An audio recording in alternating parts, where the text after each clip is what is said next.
Holy f***ing shit, we get a god DH in Dungeon Defenders Awakened.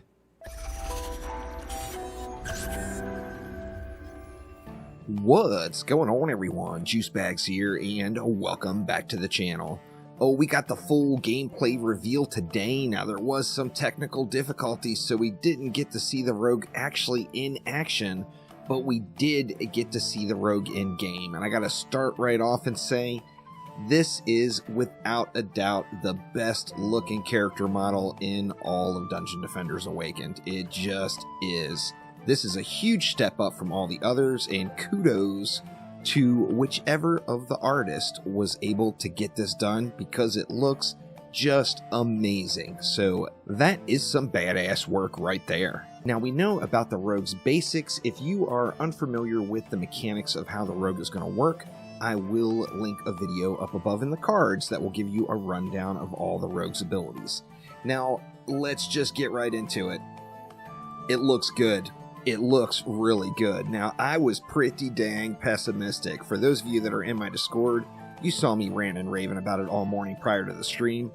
But this character looks awesome.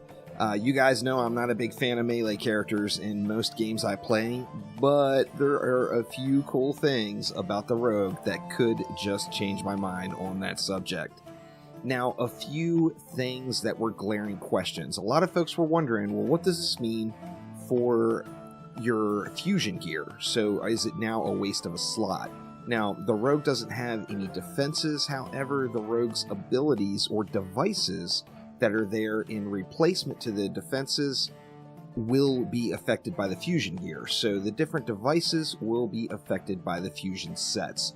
So you're not necessarily losing out by having this one in your deck. Now, you are losing a defense as far as a fusion defense.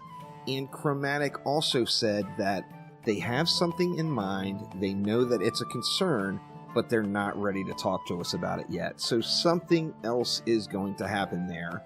So don't worry about losing that defense slot on a fusion defense if that was one of your concerns. We also got a brief look at one of the feature or mechanics changes to the game that is coming with the rogue. Now, one thing that was noticed with the rogue with the secondary weapon. So your alternate fire is ranged, your primary attack is a melee swing. When using that ranged attack using a regular crossbow, there was no ammo. Now, this was mentioned and it was revealed that this is actually an upcoming feature to the game, which is also pretty damn cool for those of you that remember rocket jumping in games. There's been so many games that have had it. I think it all started with Quake, maybe. I'm not positive there. Correct me down in the comments below, but rocket jumping is fun as hell, and what is replacing the reload or the alternate for the Huntress or the EV when using a crossbow? It is an grenade type AoE effect. This is similar to the concussive shots from Dungeon Defenders 2 as far as the arc and the fire. It is a spherical area of effect as far as its impact, but we're going to be able to use it to rocket jump. Now, the first thing that popped into my head with this is, oh my god, this answers the EV's mobility problems in Dungeon Defenders Awakened. Like, the EV is a pretty awesome, fun hero to play, but has just terrible mobility issues. This could be the answer to that. So I'm excited for ammo going away and no more reloads, and that is just one of the many promised upcoming features in the Episode 1 content update. Now, another thing I wanted to get out there, a lot of folks were kind of theory crafting that they thought that the update would be coming soon.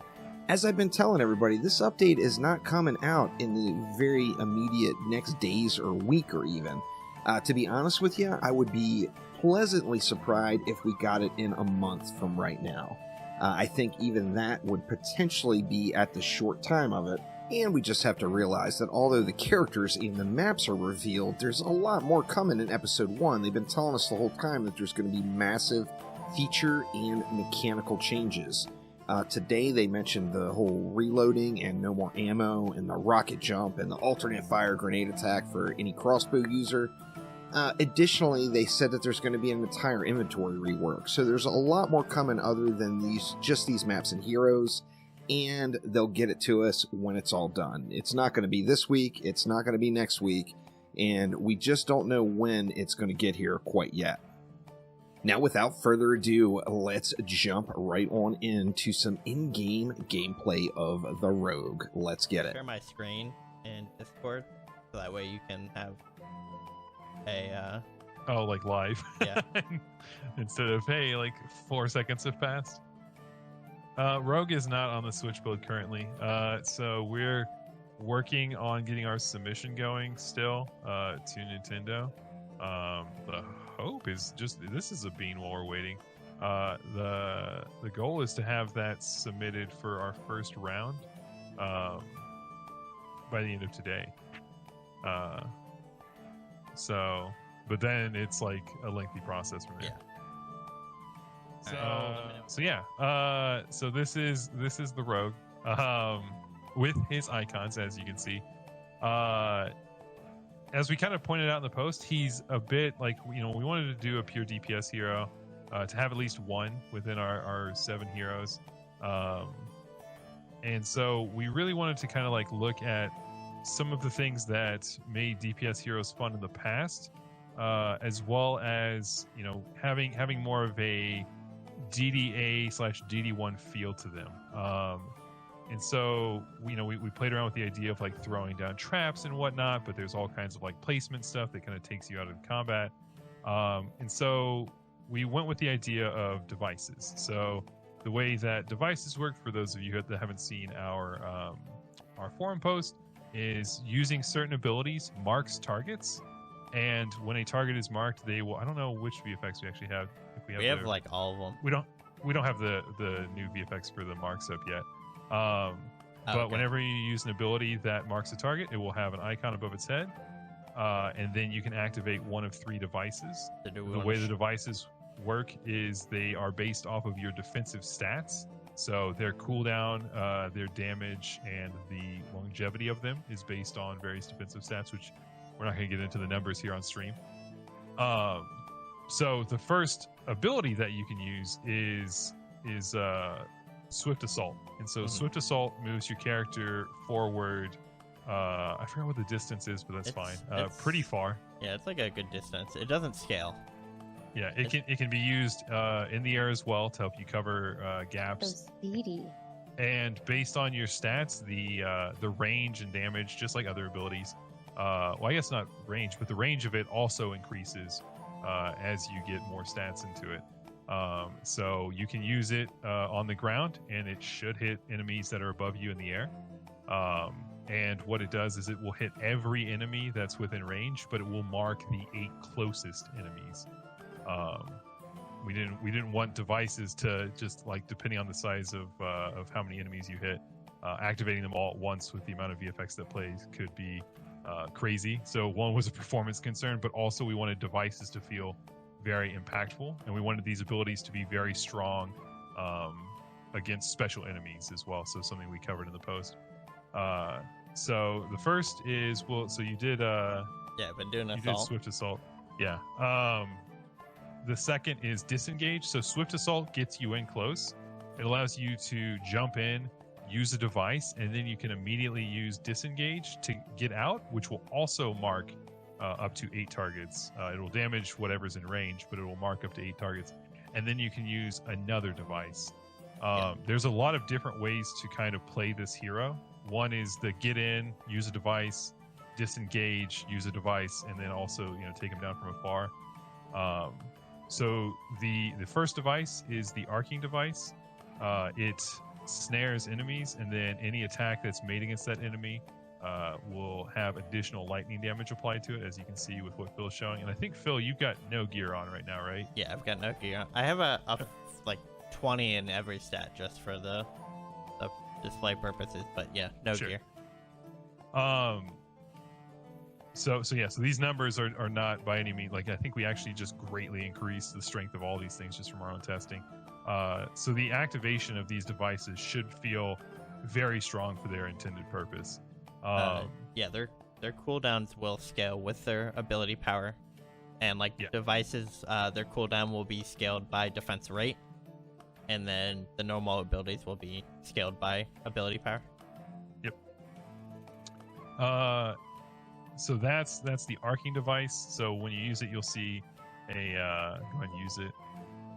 You'll see this VFX playing that shows also around their feet that they are snared and cannot be moved. This does not work on bosses. The additional lightning damage will, but you cannot snare bosses. And then the next device is the noxious device. So this is it puts a damage over time effect on enemies, as well as slowing them down. So And again, this is kind of a longer effect. Yes, this one scales pretty long. The more stats that you put into it, and it's just another like form of CC for enemies to help slow them down as you're also blowing them up. And then similar to that is the napalm device, which also puts a dot on enemies. However, that dot is shorter and deals a lot more damage. And then enemies also take increased damage So from you'll all see- sources. You'll see right now I'm doing like 98, but then when I activate this, it increases the damage, and this will be damage increased for all sources too.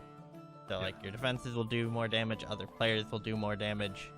The duration, keep in mind the duration for the devices are all scaled based off defense stats too. So like right now they seem kind of short, but they get increased as you get more. I believe it's defense. One of the maybe defense. Can't remember which stat it is off the top of my head. It's fine. You don't need to worry about it. Anyways, Yeah.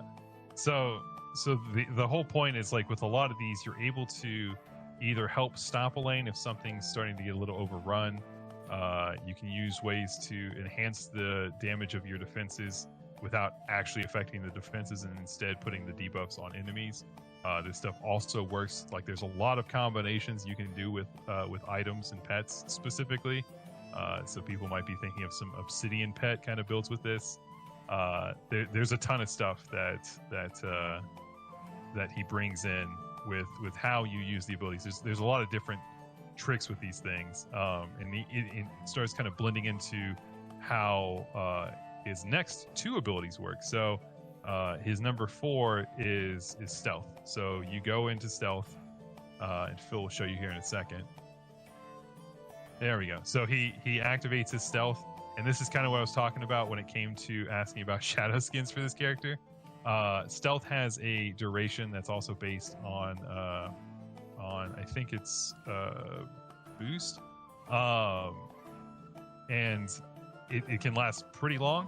The only way to break stealth is either by having the timer go down or by using Swift Assault, Disengage, or Carnage.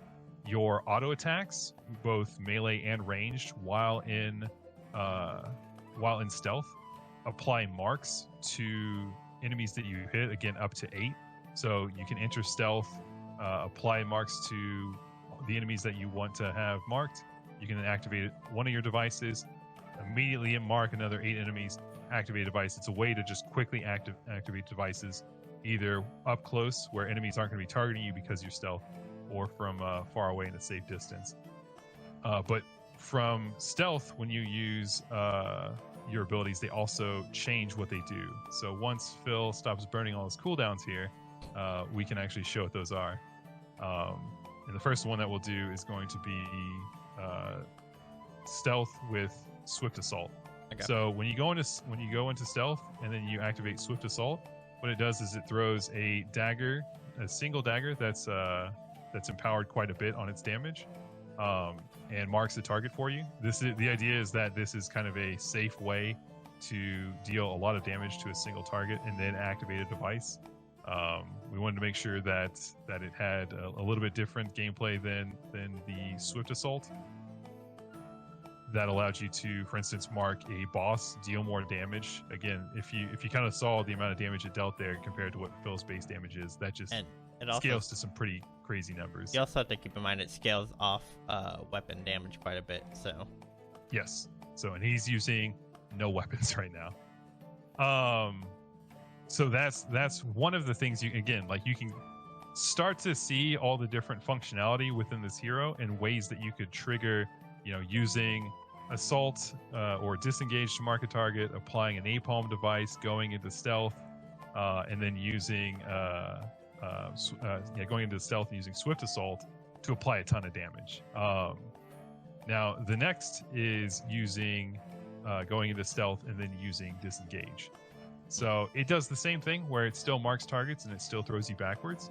But what you won't see on target dummies is it also pins enemies to the ground as well. So it's another way to tie it into device usage, because when you use devices from stealth, it does not break stealth. So you can use it as a way to, for instance, hey, this lane is starting to get a little rowdy.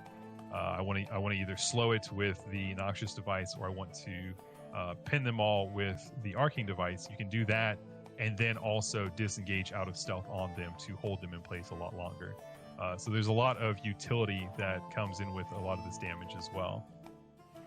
And then we haven't even used this ability yet, but it does the same thing out of stealth, except its range is greatly increased. Is Carnage. So with a lot of heroes, we have at least on the base 4, they have a way to augment the damage that they deal, and so Carnage is kind of a similar call to that. You have an ability to enter kind of a focused state to deal a lot of damage with with Blood Rage, or sorry, Blood Boil, with Elvish Agility, with Overcharge, and with Hero Boost. And so what we wanted to do here was kind of the same thing. Like it's a mana drain that deals a ton of damage. And so using it out of stealth is going to give a great. I don't even remember how high I was hitting with mine.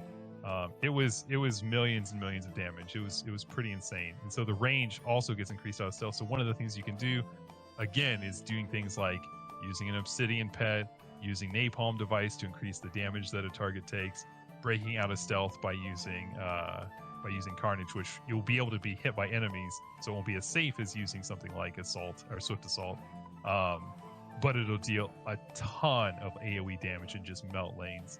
And, so there's something to keep in mind is you can actually stack devices with other players.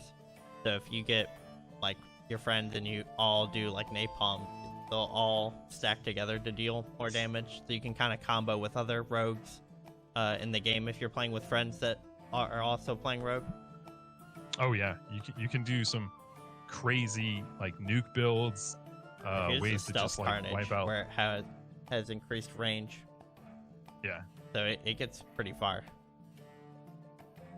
So there's a crazy amount to this hero where we wanted the abilities to really feel somewhat like defenses. So like one of the things that we removed from DDA that DD1 had was the ability to trigger Huntress traps. And so when we were playing around with prototyping and kind of looking at this hero, that was one of the things we thought about was, he's from an ancient Elvish society, maybe related to the Huntress, who knows? There should be some kind of overlaps. And so with hers, it's traps that sit and wait for enemies to, trigger them. For the rogue, it's a more active play style. You mark the enemies, you can combo certain things onto specific enemies, and you choose when they activate. So thanks so much for watching. As always, all the links to all the goodies will be down in the description below. Thank you all a ton for swinging by. I know this video went a little bit long. I'll make sure to get timestamps and chapters in. That way anyone can speed through to any particular parts of the video that they're looking for. In addition to that, if you did enjoy today's video, don't forget to click that like button. And if you'd like to see more of it, there is no better place on the interwebs in a whole to get all of your Dungeon Defenders news in one place than right here. So make sure you subscribe for content in the future. Thanks again, y'all, and I will see ya next time around.